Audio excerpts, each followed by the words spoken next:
straight to the brain. And that's what we're doing today. We're going straight to headquarters. And our first lecture is called Healing the Mind. Some authors claim that all disease begins in the mind.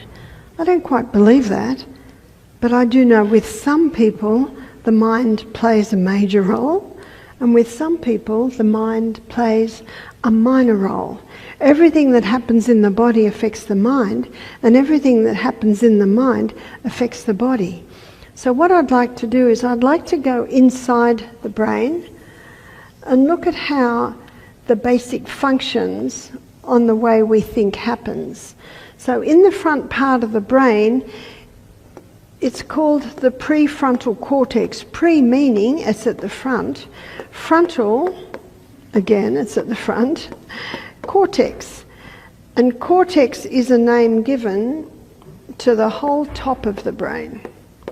So with the prefrontal cortex, it's just this front third of the brain. And this is where our intellect is. This is where our reasoning powers reside. This is where judgment takes place. And this is where I call the most wonderful gift that I believe God gave to mankind. It is the will. And when you think about it, our decisions determine our destiny. And when you have a look at the functions of the prefrontal cortex, you can see that every decision we make, God designed that we make according to intellect, reason, and judgment. Unfortunately today, there are many things people are doing that are causing a compromise of the prefrontal cortex. So this is where we make our decisions. And I used a verse earlier in the week, it's found in 2 Timothy 1 verse 7, where God says, I've not given you the spirit of fear, but of power. We looked at how knowledge is power, of love, and a sound mind. What's a sound mind?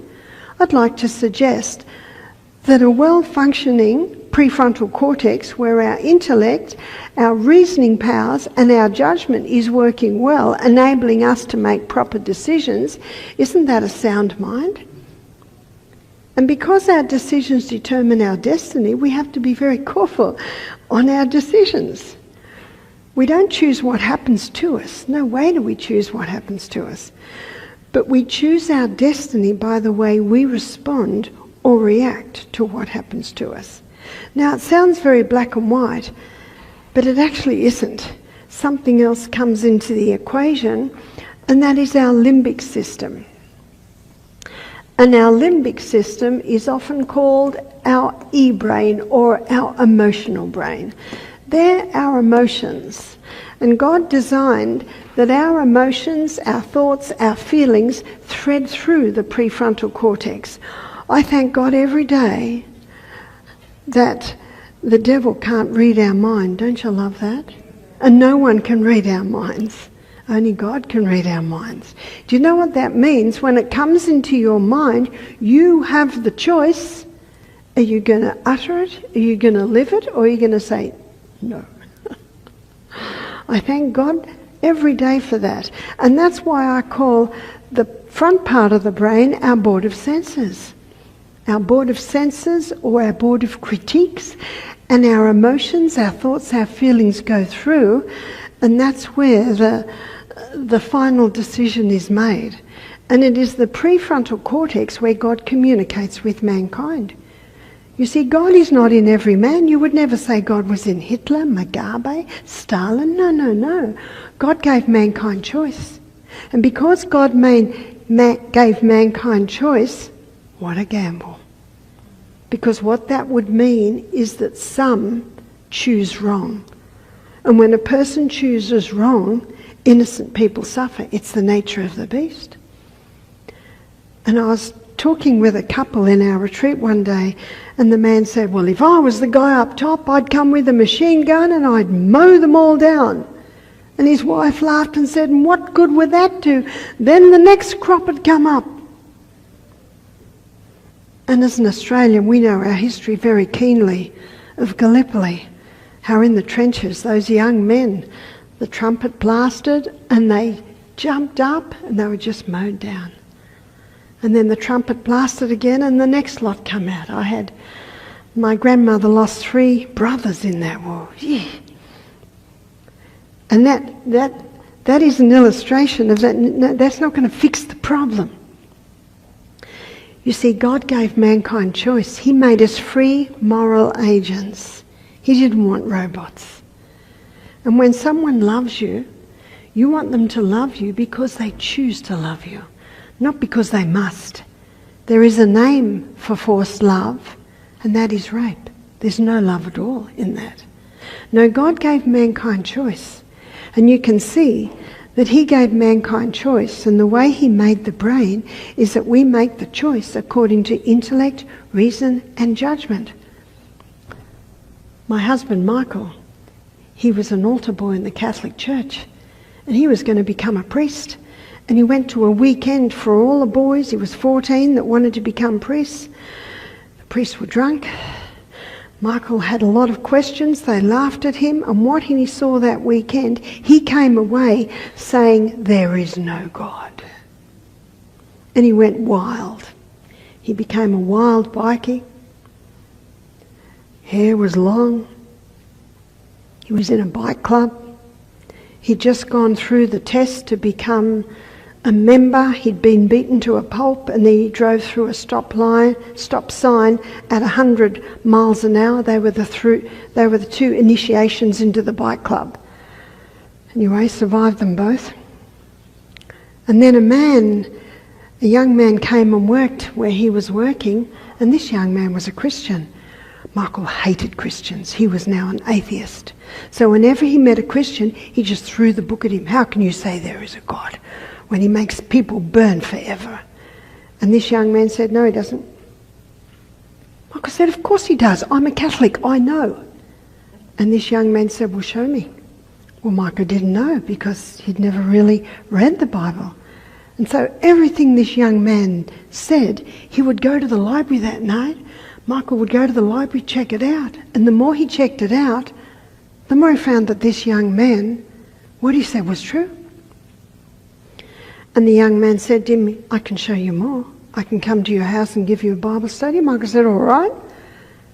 This was Friday. All weekend, Michael thought, oh, I don't want him coming to my house. So he thought, Monday I'm going to find him, and said, don't you dare come to my house. But he couldn't find him. And later on, he found out that God spoke to the young man and said, hide yourself. Monday night comes, this young man comes into Michael's house, which is painted black inside and out. There are Harley Davidsons all through the lounge room, drugs all over the coffee table. Came in with his nice pants and shirt with his Bible under his arm, and 2 more Bibles for Michael and his friend. And he sat down and he went through Daniel chapter 2. And he showed these 2 young men Daniel chapter 2. And in Daniel chapter 2, the king has a dream. And when he wakes up in the morning, King Nebuchadnezzar, he can't remember the dream. He's the king of Babylon. So he gets all the wise men and he says, show me the dream and show me the interpretation. And they said, show us the dream and we'll give you the interpretation. He said, show me the dream and the interpretation or you're all dead by morning. Now Daniel, who was a captive from Jerusalem, he was considered a wise man. So he got the message, we're all dying in the morning. And he said, why? Because the king's had a dream. So that night, Daniel prayed and said, Father in heaven, show me the dream. And God showed him the dream and the interpretation. So just before they were all about to be killed, Daniel goes into the king and says, God has shown me the dream. He said, the dream was, you dreamed of a statue, head of gold, breast of silver, hips of bronze, legs of iron, feet of iron and clay. And the king said, that's what I dreamt. And Daniel said, and God showed me the interpretation. You are that head of gold. After you will come the Medes and Persians. They use a lot of silver. After you will become the Greeks. They used a lot of brass. After that will come the Romans. They used a lot of iron. And then the iron and clay are how we see Europe today. Strong countries, weaker countries.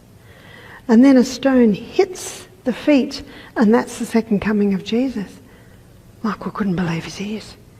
He said, this must have been written after. Well, it really couldn't have been written after because we still haven't finished. So he went to the library and he discovered that the Dead Sea Scrolls were found in 1946, which perfectly supported it. The more Michael tried to disprove this young man, the more he proved him right. This young man was able to answer all his questions. So Michael said, all right, I'm going to give it 6 months. I'm going to become a Christian, but I'm only going to give it 6 months. Do you know, a week later, Michael's in bed. In the next room, his friend's in the next bed, and they're talking. Unbeknownst to them, there's police outside about to raid their house. And this is what the police are hearing. Michael and his friend. Michael says, I'm going to continue my Bible studies. What are you going to do? I'm going to go to Bible school. Oh, yeah, I'm going to go to Bible school and become a pastor. This is what the police are listening to. Police are looking at each other. Anyway, they charge in to do the raid. Michael and his friend jump up and they say, you won't find any drugs. And the police say, as if. They pull the place apart. They don't find any drugs. So they come back to Michael. They look at him and Michael says, no, we're clean. We've become Christians. Police looked at each other, raised their eyebrows. Each policeman shook their hands, went out scratching their heads. Michael says it's the best decision he ever made. He was 21, he's now 67. He was going to try it for 6 months. It was the best thing he ever tried. You see, it's a choice. And that's what God gives us, choice. But he designs our choices to be made according to intellect, reason and judgment. And the more Michael searched, the more it made sense. It made more sense than anything he'd ever looked at. You see, it is here where God communicates with man. In Isaiah 1:18, the Bible says, come, let us reason together. It is right there. But what often holds us back is our emotions. And the front part of the brain, in the right side, so I'm looking at your right, this is the I won't decision. And on the left side of the prefrontal cortex is the I will decision. And right in the middle is the I want. I want meaning, what do you want out of life? What are your goals? Where are you going? So let me give you a quick illustration of what we all experience, I think, as soon as we wake up. As soon as we wake up in the morning, our emotions, the first emotion is usually, oh, it's so nice in bed. I'll just stay a minute longer. I won't get up yet. I will stay. But as our reason, intellect and judgment starts to dawn, we start to consider the day. The highest function of the prefrontal cortex is foresight. Looking ahead and assessing the result of what we're doing right now. We start to think about our day. We've got a busy day. Got quite a few appointments today. I need to get up. I need to exercise. I need to drink water. I need to have a good breakfast because of what I want out of this day. That's foresight. Now, this prefrontal cortex is not fully developed until the age of 30. Looking historically, Jesus began his ministry at the age of 30. Young men traditionally weren't given of positions of responsibility until the age of 30.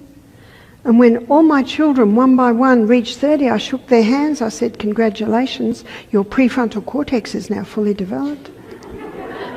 They said, yeah, Mum. I remember Peter did something silly when he was 25. I said, Peter, what are you doing? He said, Mum, my prefrontal cortex isn't fully developed. I said, that's why you need your mother. And that's why I say to adults, bind your children to your heart when they're young, so that they will make you their counsellor and guide, because they need someone with a fully developed prefrontal cortex. Oh, what an honour it was last week to have my 20-year-old granddaughter ring me and say, Nana, can I talk to you about relationships? Oh, what an honour. Do you know, many adults drive the young people away. You shouldn't be doing this. You should be doing this. You never nag because it never does any good. Did it do us any good? I know personally that the more I was pushed, the more I went the other way. When I was 16, I was to be bridesmaid for my cousin, and her mother and my mother, who were sisters, were talking about all these fancy hairdos they wanted me to have. So I went out and I cut my hair off. So it was half an inch all over. That was me. I remember. I remember. And so I never lowered my standard, but I made sure that I spent time with my children, time with my adolescents, time with my teenagers. And it says in James chapter 1, verse 19, let every man be swift to hear, slow to speak, slow to wrath. My father used to say, you got 2 ears, 1 mouth, use them in that proportion. Our children went out to work at a young age, 15, 16. They went into apprenticeships, they were homeschooled, so went out a bit earlier. They come home every weekend and I go for walks with them and let them talk, and sometimes some of the things they said made my hair stand on end, and God was giving me the strong impression, keep your mouth closed and listen. Because if I say what do they now do? They close up. And who do you want them to talk to? You want them to talk to you. In fact, when we had a lot of teenagers, we used to, every Saturday afternoon, we'd go mountain climbing. Sometimes we'd have 6 carloads of teenagers, and Michael and I climbing up the mountains. That's why you've got to keep fit. And we'd all roll back into the house in the late afternoon, and they're all worn out. That's what we want. And we let them all stay the night, and we'd get extra blankets and, where do you want them? You want them with you. Yeah. Because a lot of parents, they want the house just nice. They don't want those teenagers in their house. These are such important times. It's not forever. The day comes when they're all gone. People used to say to me, what are you going to do when they go, Barbara? I say, you want to see my list? Love it when they're there, love it when they go. And this is where you bind them to your heart and time. It's just doing things with them. That's why we climbed mountains. That's why when my son married a lady that had a little 3-year-old, I bought a scooter. And I started scooting everywhere with him and bind him to my heart. And then his mother wanted something from the shop, so we'd go into the shop and the little boy would say, I want that candy and that candy and that candy. And I squatted down, eye to eye contact. This grandma doesn't do that. See the smile? You know what the smile says? I love you. Let's buy apples and go home and make an apple pie. And he'd smile because I'm smiling. And he'd nod and we'd leave. And he didn't get anything. So we go home and we make an apple pie together. Do you know, that's what they love and that's what they remember. Yes, it takes time.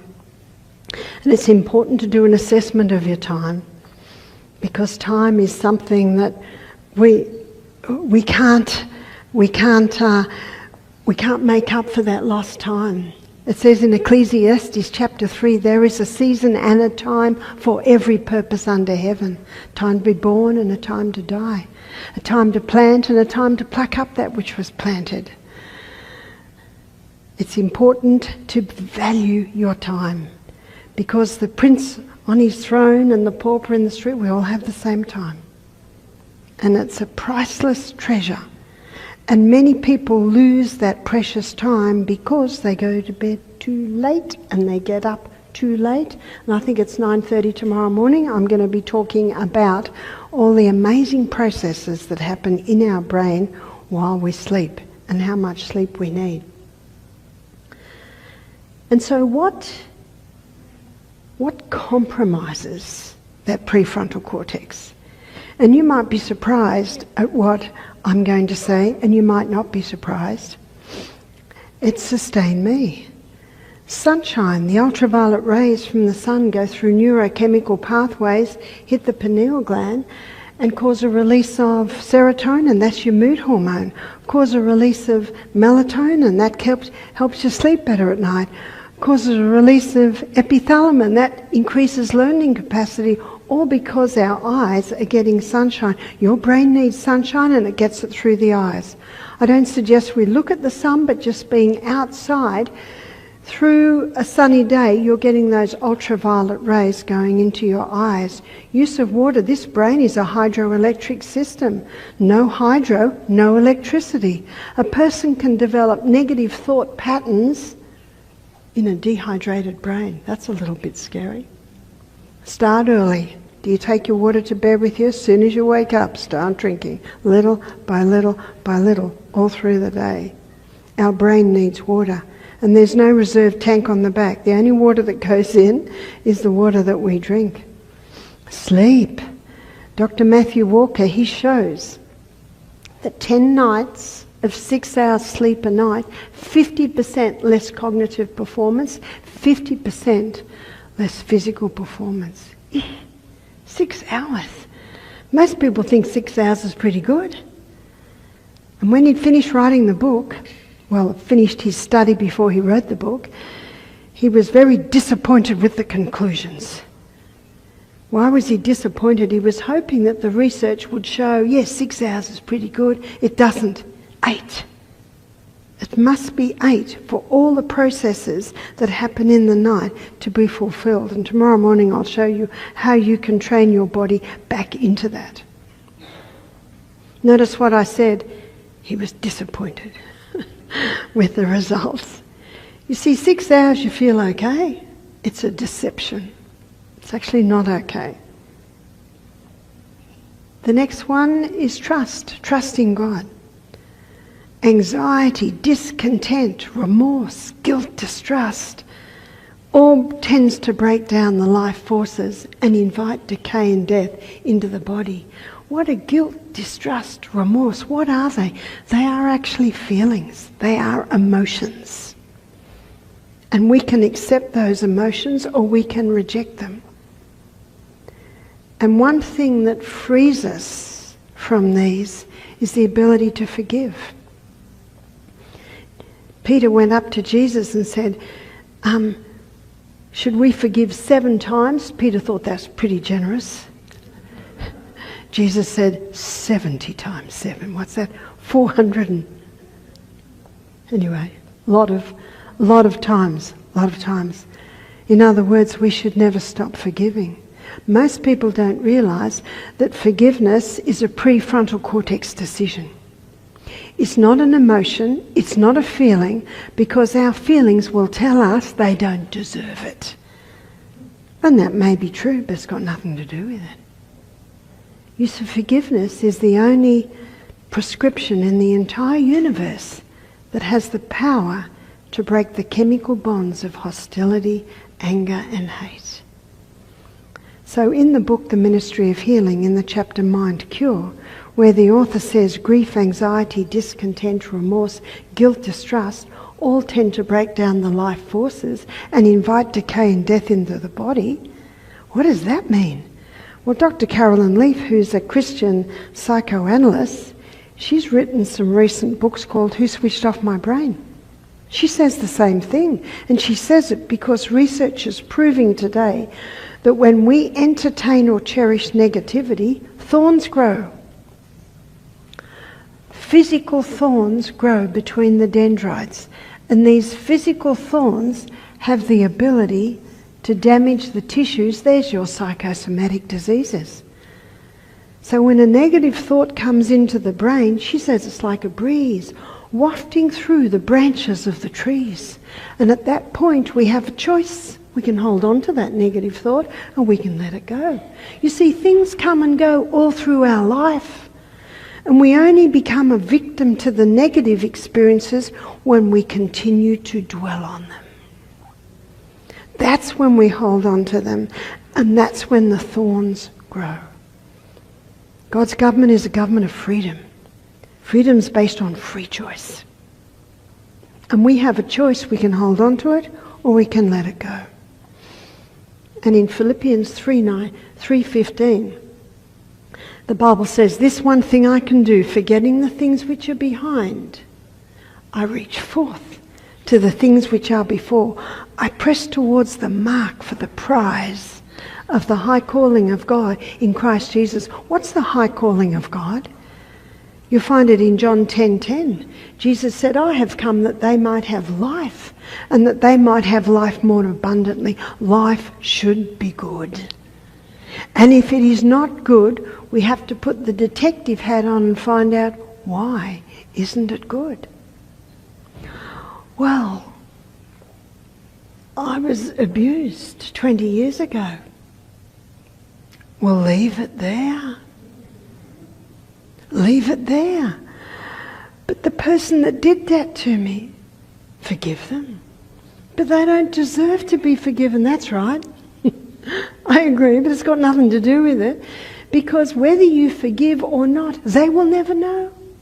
The only person that is affected by your forgiveness is yourself.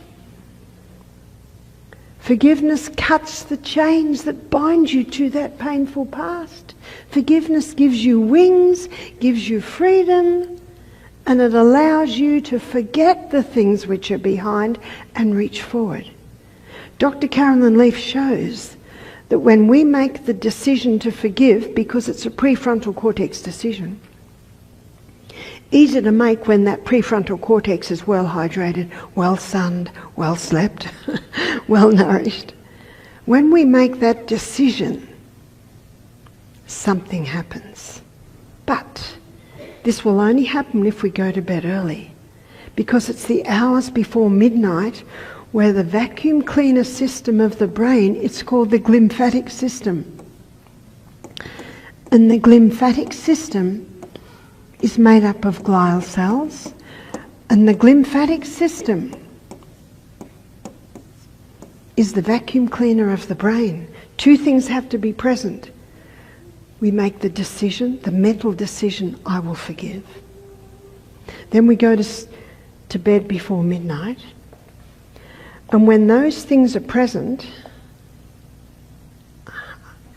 when those two things are present while we sleep, the glymphatic system comes along and vacuum cleans up all the thorns. What an amazing process. Look what science shows us today. Science shows us today that this decision to forgive doesn't want to rub them out, and we want them rubbed out. That decision, I'll keep my finger there we go. That decision to forgive has a physiological effect in the brain to vacuum clean up all the thorns. Science is now showing us that forgiveness has a physiological effect in the brain, but two things must be present. The decision to forgive and going to bed early where the glymphatic system is the most active. I've seen it again and again and again. A young girl who used to attend our program regularly, visit us every year, so much so she called me Mum and Michael Dad. She was slightly disabled. And she used to constantly tell the story about how her stepfather had abused her. Her stepfather had abused her. The story was being told again and again and again. So one day I sat with her and I said, "Jazzy, I want you to tell me the story." She looked down. I said, "Tell me what happened." She said, "Well, my little stepbrother was on the floor convulsing with a fever. And her stepfather was over him, and she walked in at the age of 15 and said, 'I'll handle this. I've done a first aid course.'" So we actually probably know the reaction of that man. He said, "Get out of here."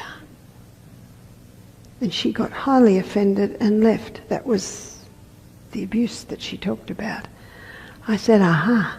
I said, "Jazzy, can you understand that that man was very upset?" He was very upset. His little one was convulsing, and yes, you've done a first aid kiss, but he knows what to do too, and he want to handle this by himself. I said, have you forgiven him? Oh dear, she did not like that. She looked away. She got up and she left the room. The next day when I saw her, she went. She didn't want to come near me, didn't want to talk to me. So the next day I said, hi Jazzy. I went up, I said, Jazzy, have you forgiven? I said, you know, it'll only take a minute and it's going to help you, it's going to free you. I could see her still resisting. Body language tells a lot. I said, do you pray every day? She said, yes, Mum, I do. I said, do you pray, forgive us our trespasses as we forgive them that trespass against us? Oh, she said, yes, yes. I said, do you know what you're doing? You're saying, God, forgive me the way I'm forgiving my stepfather. She looked at me with shock. And she left. The next day when she came in, she had a big smile on her face. I knew straight away what she'd done. I said, hi, Jazzy. She said, hi, Mum. I said, Jazzy, have you done it? She said, I have. She was totally freed. She never related that story again. And yet for 10 years she'd been relating it every day, every day, every day. And that's why I sat with her and said, Jazzy, what's this about? We're going to do something about this. Because the fact is that every day when she told the story, what's happening to the story? It's actually getting bigger and bigger. The pathway's getting bigger. These are pathways in our brain. They're like pathways in the bush. I think you have snow seasons where there's skiing. I'm sure there's ski pathways. And it's so easy to go down those pathways. We're creatures that love going down the path of least resistance. Isn't that true? And she would just slip into that pathway every day, and every day the thorns would grow. And so I knew, out of my love for this young woman, that we had to get to the bottom of this. We had to talk about some uncomfortable issues to be able to free it. You know, when you're weeding the garden, you know, it's not a pleasant thing to do, getting down, fingers in the dirt, weeding the garden, but I love weeding the garden because I love a weed-free garden. It's a process. But what happened with Jasmine is she made another pathway. It was her forgiveness pathway. And every day she confirmed the fact that she had forgiven. And so every day she went down the new pathway and didn't go down the old pathway. And so the new pathway got bigger and bigger and bigger. And it is now 10 years later and I've never heard her relate the story. She was freed. How long does it take before the new pathway is stronger than the old? 21 days. That's what the researcher says. 21 days of going down the new pathway and 21 days of not going down the old pathway, you got a bigger pathway. 60 days, it says, before it's in cement. Now, we heard some incredible music tonight, violin, piano. There was another instrument. I was out the back. I'm not sure quite what it was. I'm sure that violinist didn't start playing that violin yesterday. Is that right? And it's the same process. Even musicians, when they learn a new piece, they've got to go over it and over it. Maybe after 21 days, they've got it fairly good. But after 60 days, they can do what I saw my husband's daughter at the age of 14. She was a clever pianist. She's playing Fair Elise while she's chatting to her girlfriends. Not even looking at her fingers, not making a mistake. It's in cement. It's the same process of learning anything new. And the research is showing today that there are 3 things that are the most potent in actually causing new dendrites. Every time you learn something new, you grow another dendrite. another dendrite, another dendrite. And this one nerve cell, and we have 1 trillion in our brain, it has the potential to develop 70,000 dendrites. That's one dendrite, and we have 1 trillion. Oh, the capacity of our brain. Oh, the tragedy that most people go through their whole lives, never fully accessing the full potential of our brain.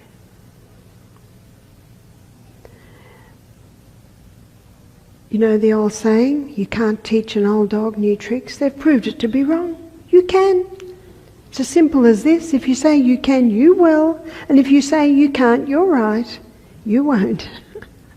We should be learning new things till the day we die.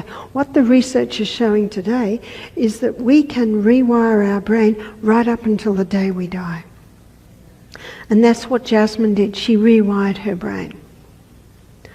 So our brain can change. If that brain cell's dead, it cannot regrow. But the research is showing since 1998 that given the right conditions, new brain cells can develop.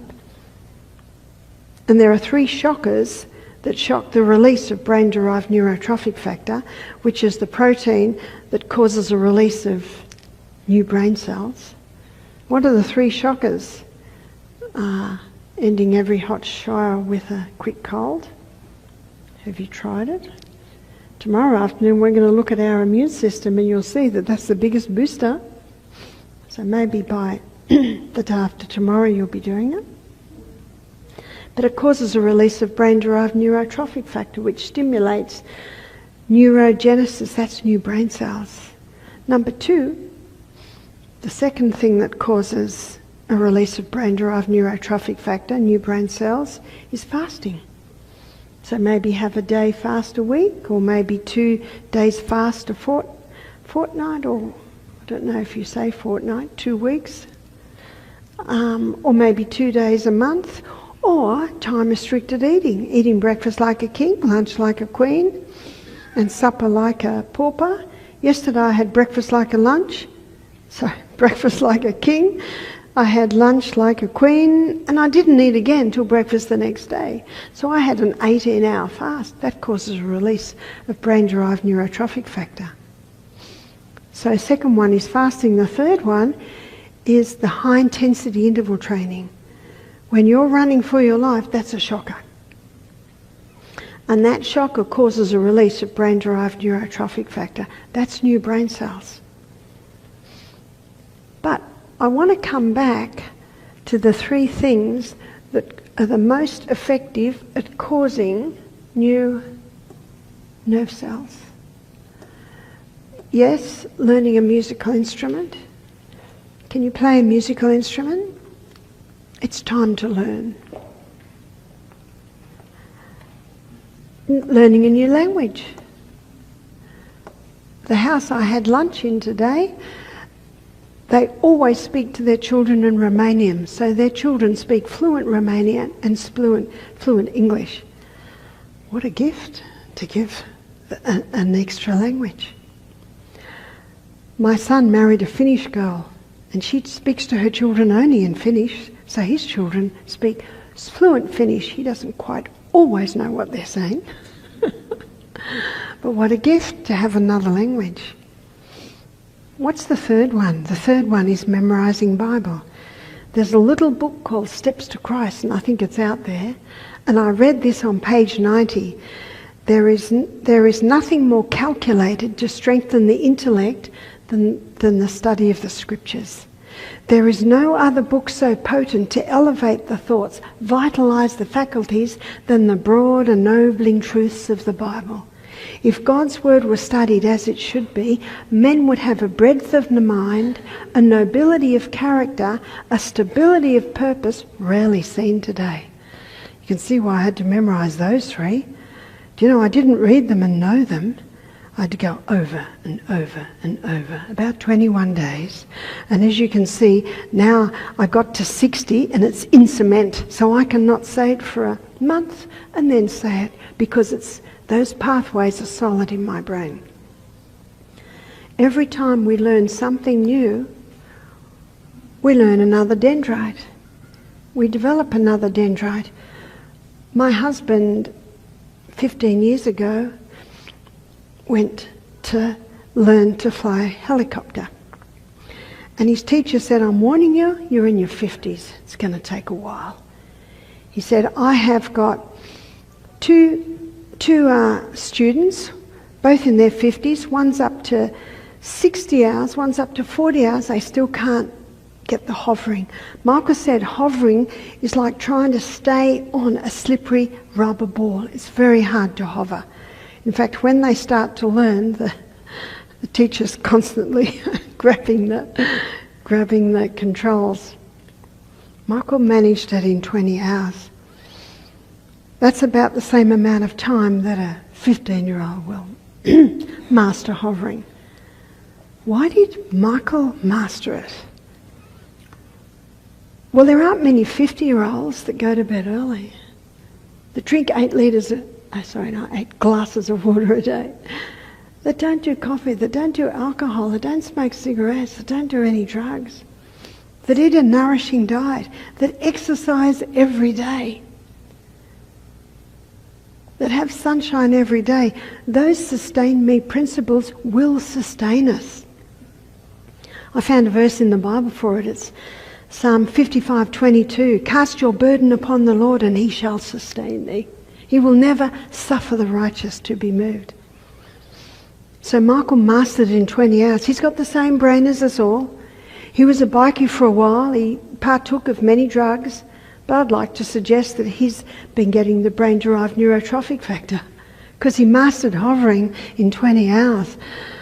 The teacher couldn't believe it. I don't think the teacher will be flying helicopters much longer because he's such an alcoholic. And unfortunately, alcohol kills those brain cells. Do you know, it's such a gift that God has given us, this incredible brain. And it's really our responsibility to keep it. And when we keep it, when we look after it, it looks after us. But I'm going to give you a funny story to show you what happened with my husband. In 2020, it was against the law to hold a protest in Australia. So Michael held a protest every 2 weeks. Is it our right?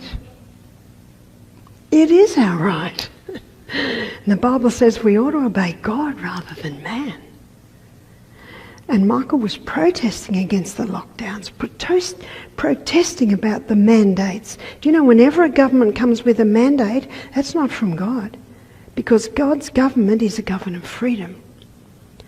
So Michael went to speak in the protest. There were about 600 people, about 300 police. And the police saw that he was about to stand up and speak, so they came up and said, "Sir, if you speak, we'll arrest you." And Michael looked at them and said, "That'll be interesting." And he stood up and he began to speak. And they came up and they said, "Sir, stop." Michael said, "I haven't finished yet." Do you know the Bible says in Colossians 4 verse 6, "Let your speech be always with grace, seasoned with salt, that you may know how you ought to answer every man." I'd like to suggest at the age of 21, when Michael surrendered his prefrontal cortex to God, he allowed God to work in his life. And he was a man that was not prone to anger. And so they jumped on him and they started walking away with him. But he noticed that they weren't holding him very tightly. He told me that he decided to have a bit of fun. And he jumped ahead of them and went and ran. He ran. And he didn't run out of the stadium, he ran in and out the crowd. And the police couldn't catch him. Michael has white hair. He looks like an elderly gentleman, but what they don't realise is Michael and I run up and down hills every day. We do the high intensity interval training. They could not catch him. You know, they've got all this stuff on their belts. And Michael was just running in and out of the crowd. The crowd are cheering, whistling, taking video clips. And Michael thought, oh, better let them catch me. So he slowed down and they jumped on him. And one young policeman was pulling his hand back, and Michael said, "Stop pulling my hand back, you're hurting me. Don't be so disrespectful to an elderly gentleman." And the policeman said, "You shouldn't have run." Michael said, "It's my right." And isn't that true? It's our right. Anyway, they let him walk over, being very tight. They decided not to arrest him. They probably thought, we don't want this bloke in our jails. And they took him to a table where there was a policeman who was taking his particulars. And as he's standing there giving the policeman his name, his address, etc., etc., a guy came up beside him, and this guy was big, tattoos all over him, big beard, and he said to Michael, "Are they hurting you?"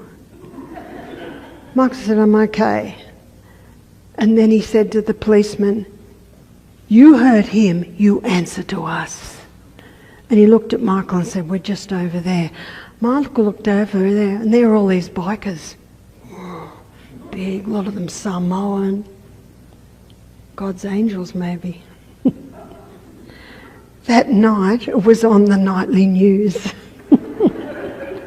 that the police could not catch this grey-haired gentleman. I think it turned out to be an embarrassment for the police, because 2 weeks later Michael dutifully held his next protest in Sydney. There were hardly any police and they all stood back. No one stopped them speaking. Do you know, sometimes it's not hard to stand out, but when we have a look at times past, and I love the poem of Rudyard Kipling. He said, "All we have of freedom, all we use and know, this our fathers bought for us long and long ago. Long forgotten bondage, dwarfing hearts and minds, this our fathers died to loose, shall be bound again." And so whenever we see these wrongs done to society, we are very thankful for men like my husband who make stands. Evil prospers when good men do nothing. I like to think that they couldn't shut the world down again. I hope not. I hope not. I hope that if they try to do that again, that we will stand. But my illustration was more to show that no matter what our age, we can be fit, we can be strong, and we can be enjoying life. Michael is the head of a political party in Australia. It's called HEART, Health, Environment, Accountability, Rights and Transparency. And isn't that what God wants us to stand for? But it's very important that we keep our prefrontal cortex strong by getting sunshine every day, by drinking adequate water, by going to bed early, by trusting in God. Because the Bible says that He is able. In Ephesians 3 verse 20 it says, "Now unto Him who is able to do exceedingly abundantly above all that we ask or think, according to the power that worketh in us." Abstain from anything that would interfere with prefrontal cortex function. They're all the stimulants. That's the caffeine. That's the alcohol. That's the refined sugar. That's, even as we've looked at this year, this week, a high wheat diet. Stop anything that would interfere with the proper functioning of the prefrontal cortex. Overexposure to technology, that is interfering with prefrontal cortex activity. Inhale through the nose. You see, every single one of those 1 trillion nerve cells has the energy cycle in it. And we looked at this week that when there's oxygen in the energy cycle, you're getting 18 times more energy. I noticed that when my children who are homeschooled, if they're struggling with long division, sentence patterning, you know what I do? Call a break. They go and jump on the trampoline, ride their bikes, run up and down the hill, come back 10 minutes later. Oh, what's gone into their brain? Oxygen. And then they'd often get it. And if you are studying, we should all be studying, Make sure you have lots of breaks. Make sure you go on the trampoline, the rebounder, on the exercise bike. Fresh air, lots of water. Inhale through the nose. Are you practicing? You will get more oxygen at the cellular level. More oxygen in the brain cell means that intellect, reason and judgment increase, which means that our ability to make decisions, proper decisions, increases. Nutrition. Our brain needs peak nutrition, high fibre. All those minerals and vitamins, those minerals are all necessary for the flash of the neurotransmitters from cell to cell. You see, our brain is an electrical system, and it needs nutrients for the proper functioning of this. Good amounts of fat. Remember that myelin sheath, it's a fatty sheath. Make sure you're having fat every meal. Have a look, you're having nuts, seeds, avocados, a little bit of olive oil. Open your baked potato, put olive oil on and Celtic salt. Makes it very, very nice.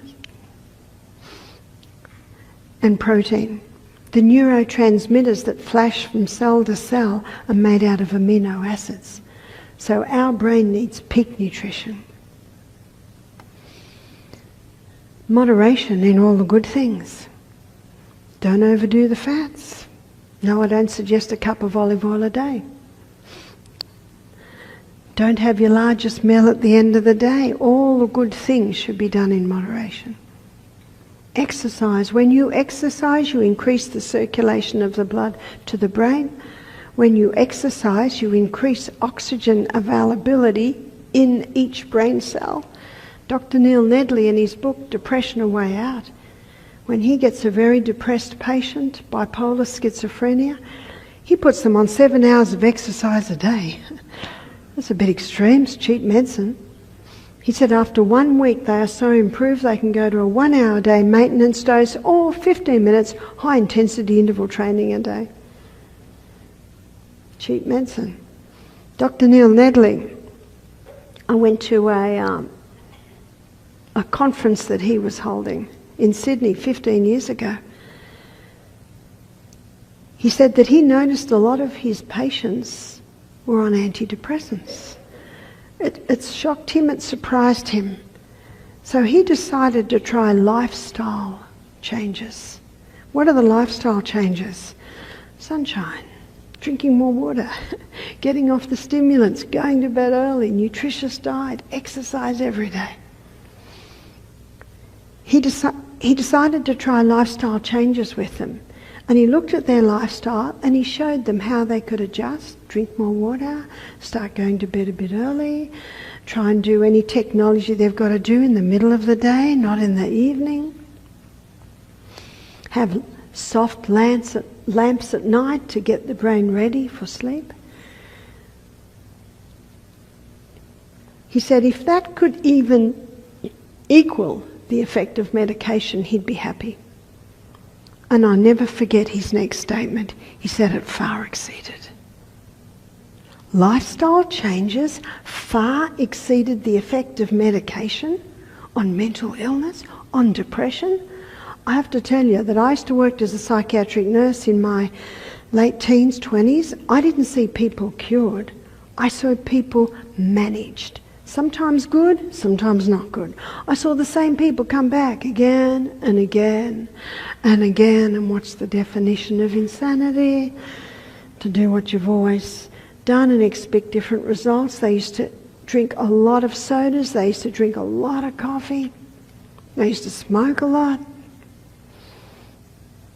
So when I'm sitting there, and this was probably 20 years later after I'd done psych nursing, and I'm hearing Neil Nedley say that changing lifestyle and dietary far exceeded the effect of medication, that statement set me on a pathway. Set me on a pathway where I knew, and the more I investigated, the more I saw it, that mental illness can be managed, controlled and even turned around with lifestyle changes. I've met 5 people in my travels who've been diagnosed with schizophrenia, bipolar, and they're medication free. And managing. Being bipolar, being on heavy medication is hard. Conquering it with lifestyle changes is hard. Choose your hard. So I have a friend in Papua, in Fiji, and her son developed this after recreational drugs, and unfortunately that's giving it to a lot of young people. He's managing it today, and he's managing it very well. He goes to bed very early every night. He plays the guitar every evening. He gets up early, drinks a lot of water. He reads his Bible every day, and he works physically hard on their farm every day. I don't think he will ever marry. He will never be what he was going to be. He was one of the gifted boys in the class of doing engineering. He got a fellowship, scholarship to go over to Australia. Recreational drugs, just... They to this day don't quite know what he took, but it damaged his brain. But he's managing very well, considering the damage that was done. What will it take? I do not know. It depends how damaged the brain is. It depends how willing the person is to do what you've got to do. Because remember the old saying, a man convinced against his will be of the same opinion still. That's why if someone says to me, my son's got schizophrenia, he's 26, can he come to your retreat? You know what my next question is? Is he willing? Because if he is not willing, we can't work with that. Again, it's choose your hard. Yes, it is hard work, but oh, the results. How nice to be medication free and to be managing well. But it is hard work. So you choose your hard. And with a lot of medication, it's buy now, pay later, isn't that true? Yes, medication can play a role in a crisis, absolutely. I was so glad for the pain-killing medication when the orthopaedic surgeon pulled my broken out-of-place radius back into place. But that was one day. One day. But unfortunately, because it works in a crisis, it's sort of slipped over into everyday life. I knew that lifestyle changes and simple natural treatments can help conquer many things, but I didn't realise in the mental area. But I have seen it again and again. And one area, and I touched on it last night with depression, is a hormonal imbalance. So I have seen many young women conquer depression by forgiveness of their abuser of times past, of implementing the lifestyle changes I talked about this evening, by starting to apply the yam cream. And I have found in some cases within 6 months they're off their medication. Sometimes it takes a year. It depends how long they've been on the medication and depends how diligent they are of what you've got to do to conquer it. But if a young woman at the age of 28 is on antidepressant medication, what's the future like? It doesn't look good, does it? It's pretty hard. And I mentioned last night the article I read called The Depressing Effect of Antidepressants. They're not a cure. There's only one thing that has the ability to heal us, and that is the human body. And it makes the most sense to heal the human body, whether it be mental, emotional, or physical, but to work with the healing powers that God put in this body. When we work with those basic body functions that God put in there, I see again and again people begin to heal. People begin to manage and even begin to heal. Much depends on the age, how diligent the person is to do what you've got to do, and also how damaged the body is, how serious is the condition. But no matter what it is, I found that there's always response. I read this one about a year ago, The School That Escaped the Nazis. Very interesting book about this teacher in the early 1930s who had quite an unusual school. She taught the children a lot of music, gardening, so there's a lot of extracurricular activities. But she saw the writing on the wall, and so she took her school to England. And after that, she was instrumental in arranging trainloads of Jewish children out of Poland and out of Germany.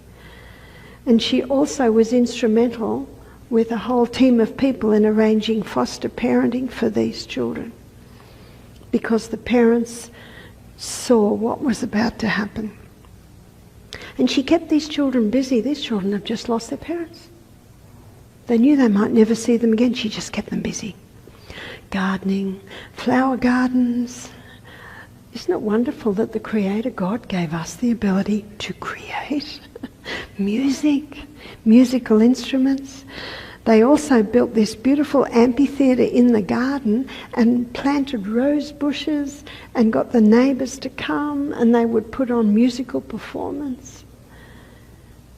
They'd grow their vegetables and sell them to the neighbours. She kept them very busy. Then they had to move to North London because the war came and the bombing was happening in South London. And when they moved to this old house, the children helped to renovate the house. Kept them busy, busy, busy. And then the war was over and they were able to go back to their original house that the army had been in, and the army didn't look after it very well. So once again, the children made teams and they fixed the house and revived their gardens, kept up their music. Then she started getting children from Auschwitz. And a 12-year-old boy came, and she could see that this little boy had been through terrible times. And the little boy was told not to talk about it. And the little boy said, I don't want to talk about it because I relive the horrors. And what does psychiatry say to do today? You've got to talk about it. But what does the Bible say? Philippians 3:13, this one thing I can do, forgetting those things which are behind. I reach forth to the good things. I'm not interested in digging up graves. What's in them? Dead, rotten things. Let them lie. Every now and then the little boy would say something like, when they were lined up for lunch, the last time I lined up, every 10th person was shot. I was number 9. They just kept him busy, kept him busy. They got a few more children. Same thing. Do you know those children healed? They healed. And they became prominent members of society. And they healed through creation. By creating music, by creating gardens, by creating vegetables, by renovating the house, she just kept them busy. One of the men went back to Germany and he became a speaker and a guide in the museum. And he had healed to the point where he could talk about what he'd been through because he'd been able to forgive. When you forgive, you cut the chains that bind you to that painful past. But if you continually relate the pain, you actually bind it to you. And it's a heavy load. It's a heavy load when we continue drag that painful past with us. Forgiveness cuts the chains that bind you to that painful past. And remember, when you forgive, you don't have to feel like it. How could you? The pain goes too deep. But every day, as you confirm your forgiveness, the pain gets less and less. And that's what they found in the school that escaped the Nazis. Beautiful story. And you know, as those children grew and started to take prominent roles in society, every holidays they come back to the school. They come back because it had such warm memories for them. Things to think about, but again I love the way these stories, they illustrate the Bible principles. And remember, God said, I have come that they might have life, and then they might have life more abundantly. John 10:10. Life should be good. We're going to have a break now, and when we come back we're going to look at how you can prevent Alzheimer's.